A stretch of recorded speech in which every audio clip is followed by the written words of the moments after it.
Will quantitative easing restart the property bubble? Let's have a look. Hello everyone, Florian Heise here, and welcome to another episode of Heise Says. Working through my stein of coffee this Friday, and I thought we would read through this article about quantitative easing and its potential to restart the property bubble. Now, if you don't know what quantitative easing is, I will refer you to this video that I did previously on the topic. Essentially, it's printing money. There's a little bit more to it, have a look at it there, but it's essentially the Reserve Bank creating more money, using that to buy assets and bonds and other things, and destroying the purchasing power of your wealth. Now, the biggest issue is, will that restart the housing bubble? Now, I will just bring up a quote here to draw to everyone's attention, and this is a quote from Matt Berry. So in 2016, 67% of Australia's GDP growth, so the growth in the entire country, came from Sydney and Melbourne, where both state and federal governments had done everything they could to fuel a runaway housing market. And we've seen that. I've spoken about that in previous videos where Victoria and New South Wales, the state budgets are in trouble because they're not getting enough from their stamp duty. You know? And guys, stamp duty is just another tax. While I like the idea of having a central repository of the ownership of property, but it's just another tax, 70 grand or whatever you're paying. Anyway, back to this. The small area from Sydney CBD to Macquarie Park is in the middle of an apartment building frenzy, alone contributing 24%, so nearly a quarter of the entire country's growth for 2016.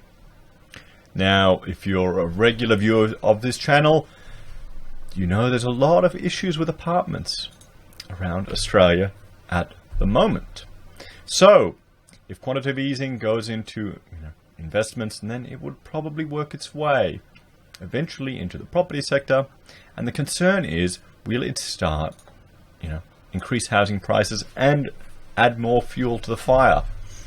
Let's read through this article by James Hall. But we have to remember one thing. This morning I read a previous piece, I looked at the ABS figures for unemployment, which has gone down. Now, I know a lot of people don't trust the ABS methodology. I mean, working 1 hour or 2 hours a month, you're considered unemployed. It's ludicrous, okay? For any normal person, that's not enough to sustain yourself, to live. So, but the positive thing we need to take away from that is it may delay monetary policy. It may delay the RBA from taking these extra steps, from having to go to lower interest rates, to having to start quantitative easing.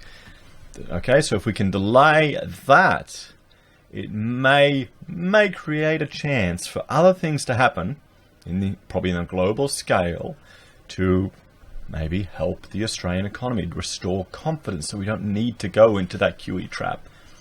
In some regards, I'm kind of, I know other people are saying there's going to be a big crash in housing, a big this. I think in some regards what would be worse than having that would just being, the economy stagnating to like the year of the lost decade in Japan. Now it's 30 years lost.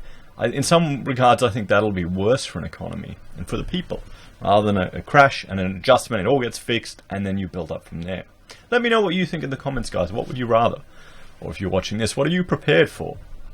So, as interest rates edge towards zero, the central bank is running out of room to help stimulate the country's slowing economy. Reserve Bank of Australia Governor Philip Lowe has already said he's less keen to let rates fall into negative, which means he will look at alternative levers of monetary policy. He has hinted he would be more likely to use quantitative easing rather than let rates fall below zero, which is effectively the RBA encouraging consumer spending by printing more money and pumping it into the economy. So here's the thing. I'd like to, it's probably worth looking at Steve Keen's, some of his suggestions for how the RBA could stimulate the economy as an alternative to quantitative easing, putting it more in consumers' hands and allowing them to pay off debt and other things. So essentially a debt jubilee. But a new report from market researchers IBIS World has warned that this unconventional monetary policy would make getting a loan more feasible and therefore push housing prices higher. This is an issue because although the nation's market experienced the downturn in the last 2 years, prices have begun surging ahead in the second half of the year. Okay, John Adams called me yesterday to let me know about the video that he's made with Martin North and Edwin. It's a 1 hour long piece that I have not had the time to watch yet, or frankly I'm going to listen to it. I still have more of my wall that I'm stripping. I'm living the bachelor life because Rachel's taking the kids out and I'm using low heat to strip a wall, which is a slow process, but I'd send you over that way to look at the arguments they've had against this, media position that we're being fed that property is just surging. It's going up. I don't think we're seeing it in Brisbane. I don't think we're seeing it in any other cities. I would argue we're probably just seeing it in the higher end of the sector in Sydney and Melbourne, not for us plebs. Let me know what you think. If you've watched that piece, let me know in the comments. But go check it out, guys. Melbourne and Sydney are at the beginning of a housing bubble by recording month-on-month growth of more than 1% according to CoreLogic. So IBIS World Senior Industry Analyst Michael Uren says the direction of the RBA appears to be buying debt to free more money into the economy, combined with the possibility of negative cash rates. While it is unlikely that retail banks will pass negative rates on in the form of charging interest on deposits and paying customers to take out loans, these measures will likely lead to lower interest rate charges on mortgages, he said.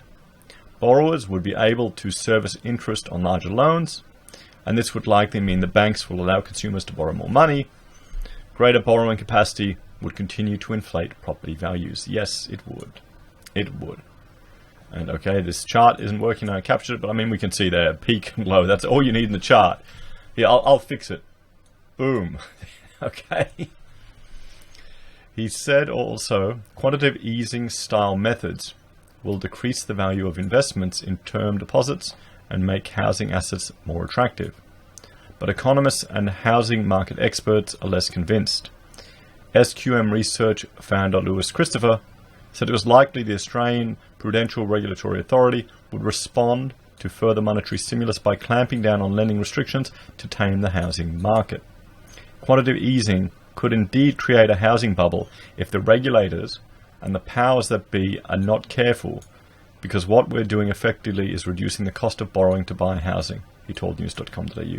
I mean, this is interesting. Once you start learning more about this and just seeing how the economy is manipulated, it really feels that they are trying to, subtly centrally plan our economy. We're not, or nudge it. Probably not centrally planning, centrally nudge our economy. The market really is not free, and whenever you come in and manipulate the market, it causes a dead weight loss somewhere else. It causes a problem. And it's just building up over time, where we've got some countries have got negative interest rates and negative yielding bonds and all these insane things that just make no sense.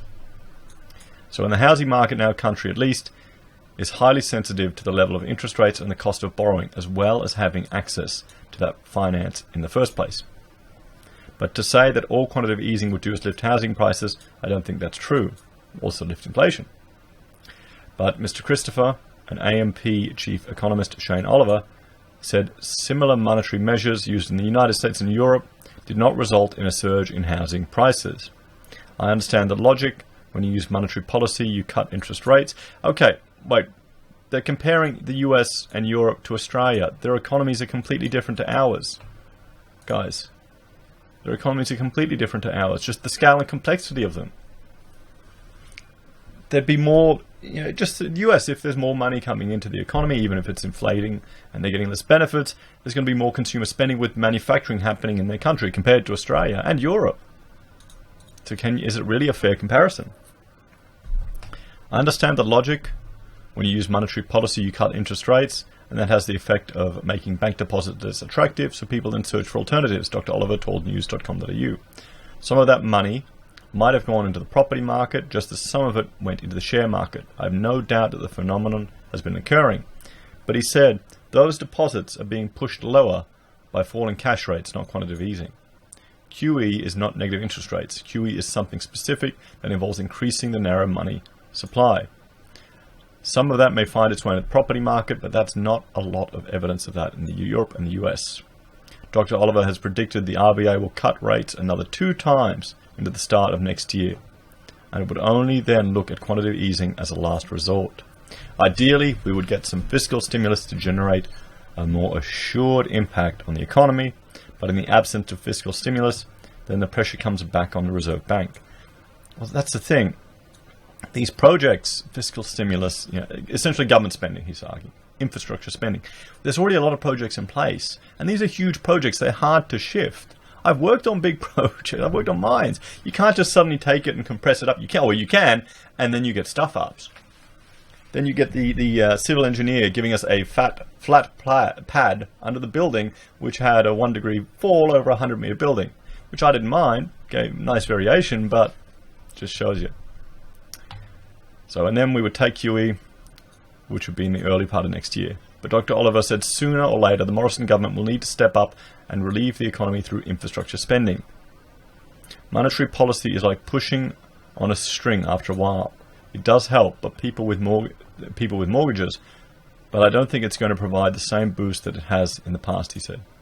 It'd be better off undertaking early fiscal stimulus, but the government doesn't seem to be in a rush in that direction.